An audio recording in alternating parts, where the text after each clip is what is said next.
kalau sudah mulai ada intervensi misalnya gitu ya, ada orang main-main nih, orang dekatnya Pak Prabowo main-main misalnya dengan memasukkan koleganya untuk kepentingan pribadi misalnya gitu ya, sikat langsung di situ menurut saya.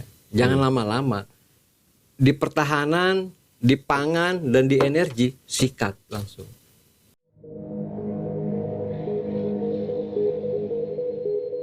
Industri pertahanan adalah jantung dari kedaulatan negara. Namun ketika kepentingan politik dan pribadi mulai masuk ke dalamnya, muncul satu pertanyaan besar. Apakah sistem tata kelola kita cukup kuat untuk menahan infiltrasi?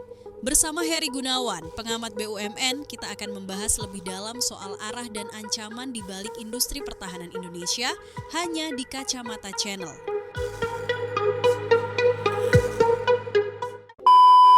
Ada, karena tata kelola negara ini harus baik, maka kemudian kita butuh BUMN juga yang baik ya. Kalau enggak seperti yang tadi.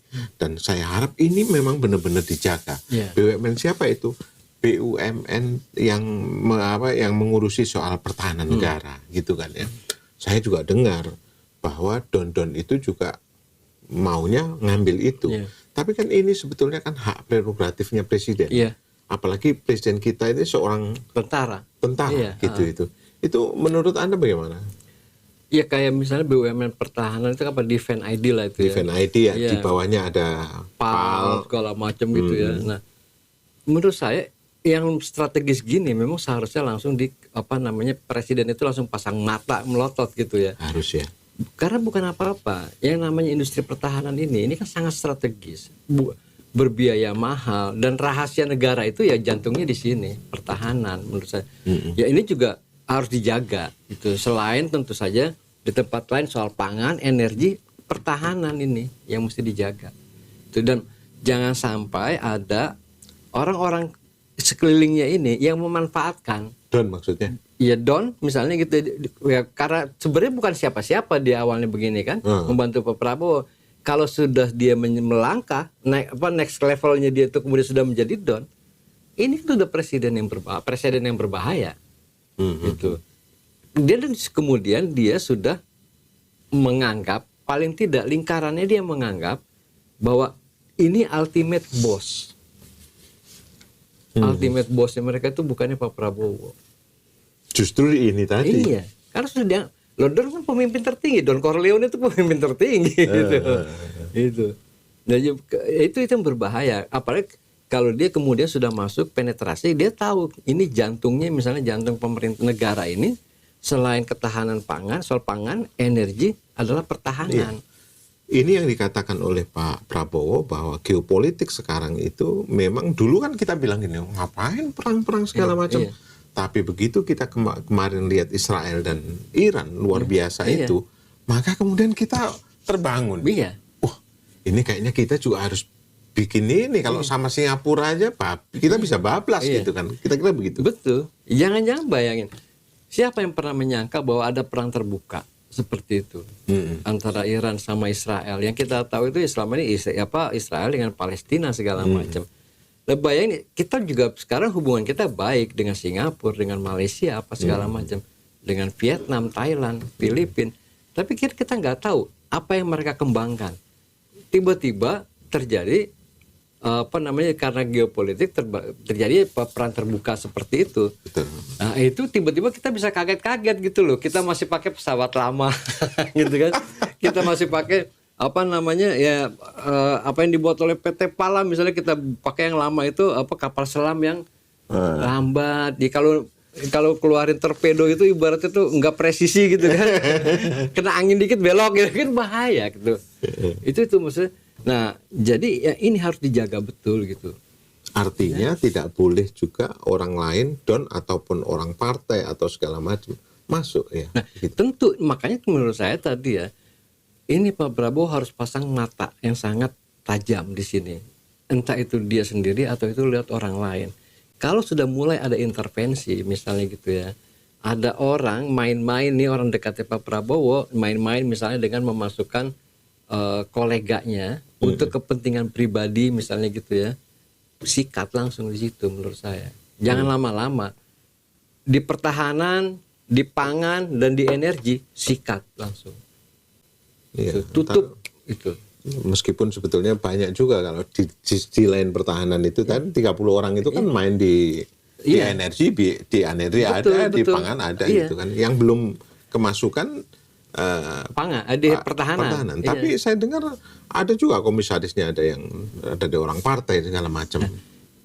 Justru itu tadi saya bilang tuh. Makanya orang sekelilingnya Pak Prabowo ini yang terdekat ini kan dia harus menganggap ketika ada masuk unsur yang di luar kepentingannya Pak Prabowo, katakanlah ada yang masukin dari salah satu don gitu, masukin orangnya dia gitu untuk kepentingannya dia, ini dia harus hentikan segera karena ini berisiko tinggi ini apa namanya area industri yang sangat sensitif dan berisiko tinggi, ini jangan bertaruh lah di sini.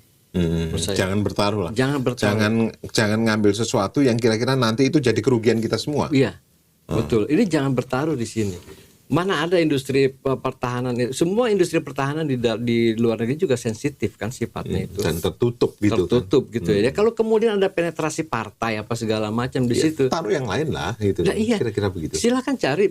Wah, banyak orang Indonesia yang pintar, apalagi ada orang yang dikenal oleh Pak Prabowo. Kita kan mendengar, ya saya pernah mendengar misalnya Pak Prabowo itu selalu memperhatikan bibit, bebet, bobot ketika dia menempatkan orang. Jadi nggak main-main. Masa tiba-tiba ada orang partai kemudian misalnya gitu ada orang partai yang masuk ke sini, itu kan artinya harus dianggap sebagai kebobolan. Ya meskipun sekarang ada 30 orang, Bos. Iya. Di BUMN. Iya kan? Jadi terutama kalau yang di defend ini, ini kebobolannya double berarti. Gitu. Berarti Anda membayangkan bahwa struktur tata kelola itu juga memang harus lebih kenceng atau gimana? Karena kalau selama ini kita membayangkan bahwa BUMN pertahanan itu sama dengan BUMN energi atau BUMN pangan gitu kan? It's different. Sekarang gini, kalau misalnya dalam konteksnya tata kelola atau ini kan tata kelola itu kan di dalam itu ada manajemen risiko. Ini sebenarnya tujuannya kan untuk meminimalisir terjadinya potensi ancaman. Ancaman terhadap BUMN, ancaman terhadap pemilik BUMN dalam hal ini pemerintah. Dalam pemerintah maupun di sini adalah pemimpin negara. Nah, di tata kelola inilah yang memfilter itu. Tapi kalau tata kelola sudah bobol, gitu ya, sudah bisa diterobos, artinya ancaman itu makin nyata. Jadi ngeri kita ya. Ngeri. Jadi ini bukan sekadar persoalan uang, itu bukan persoalan dana yang kemudian dinikmati oleh segelintir orang, enggak sekedar itu gitu. Apalagi pertahanan sebetulnya. Apalagi pertahanan. Karena orang lain nggak ngerti lah ya. Jadi kalau duitnya pasti akan bisa dapat lebih banyak kalau kira-kira begitu. Sekarang apalagi di pertahanan, nggak usah apa yang sedang dibikin misalnya torpedo atau dia bikin helikopter atau dia bikin apa gitu ya. Informasinya aja. Ini nih blueprintnya nih yang sedang disiapkan oleh Defend ID. Itu harganya udah berkali lipat itu di sini. Paling tidak udah bisa teridentifikasi. Oh, ibaratnya kayak orang main bola. Oh, ini nih yang mau diambil nanti misalnya katakanlah pemain sayap bertahan tapi sekaligus menyerang dia. Oh, ya udah kalau gitu kita siapkan aja orang-orang sejenis pemain Brazil Cafu misalnya gitu kayak gitu untuk menghandle dia. Itu sama dengan ini pertahanan kita. Kalau orang yang punya interest pribadi masuk ke situ, oh Indonesia sedang menyiapkan misalkan torpedo bawah laut dengan kedalaman 1.000 kaki misalkan 1.000 kaki. Saya nggak begitu mengerti soal inian gitu ya. Peralatan pertahanan itu. Tapi begitu begitu dibuat, itu kan akan rencana dibuat, itu kan akan ada ininya dulu, blueprintnya. Blueprintnya. Masa komisaris nggak boleh lihat? Direksi presentasi ke komisaris, oh ini, jangan lupa ya. Nanti di sini moncongnya lurus gitu kan, misalnya kayak gitu-gitulah. Ini dia informasinya kan dia bisa bawa ke lawan, bisa dimanfaatkan untuk dijual. Nah ini yang berbahaya, padahal ini industri kayak defense ini kan yang seharusnya tertutup. Pindah gitu kan. Pindah segala macam. Pal. Ya itulah. Jadi entitas di bawah Defend ID itu seharusnya memang bisnis yang sensitif. Iya, kalau menurut saya kalau Pak Prabowo sangat care terhadap itu. Kalau seandainya ini benar-benar care, kita ini bisa kemajuannya bisa 2 kali lipat dari yang kemarin-kemarin gitu kan. Apalagi kan petanya selalu berubah. Yang kita sekarang selain kita bebannya menjadi makin berat ya, bukan hanya kita membuat misalnya gitu ya, katakanlah rudal yang tidak bisa dideteksi oleh radar, kan bukan hanya itu yang harus kita bikin. Teknologi informasinya untuk mendeteksi misalnya gitu ya. Nah bayangin kalau ini kemudian ada penetrasi dari pihak-pihak orang-orang yang memang punya kepentingan pribadi, baik motifnya kekayaan maupun motifnya kekuasaan. Ini kan berbahaya bukan hanya buat presiden tapi buat negara. Betul. Gitu. Makanya yang kayak gini ini harus disterilisasi dan nggak boleh ditunda. Gitu. Lakukan sekarang juga. Lakukan sekarang juga. Baru mau ketok pintu itu ibaratnya angkut. Jangan sudah masuk ke ruang tamu. Iya. Ya begitu dikejar dia di ruang tamu, dia kan bisa lari ke dapur, bisa lari ke kamar mandi, bisa lari ke kamar tidur, atau dia lari ke garasi. Malah semakin ruang yang bisa dia masuki. Kalau menurut saya itu lebih semakin berbahaya. Jadi yang semakin sensitif, semakin dia mitigasinya itu harus semakin jauh. Gitu ya. Iya.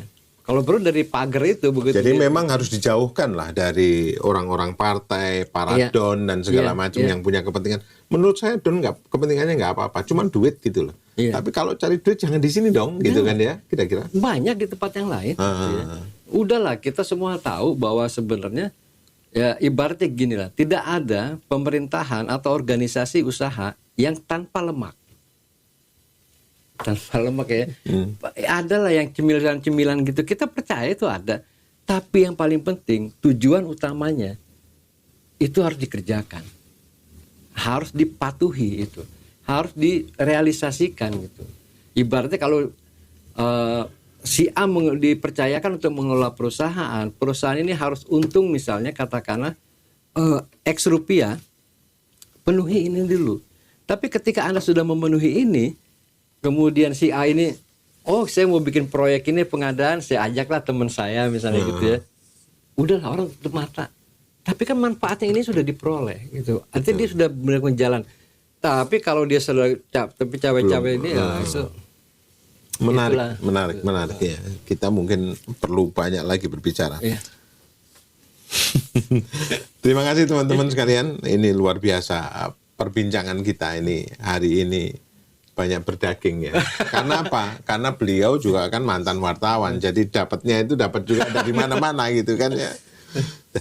Ini berbeda kalau kemudian cuman tekstual gitu kan ya. Baik, teman-teman sekalian, terima kasih atas perhatian Anda dan saya harapkan Anda sehat semua dan bisa cari duit dengan mudah di saat yang sulit ya. Amin. Terima kasih. Assalamualaikum warahmatullahi wabarakatuh. Waalaikumsalam warahmatullahi wabarakatuh.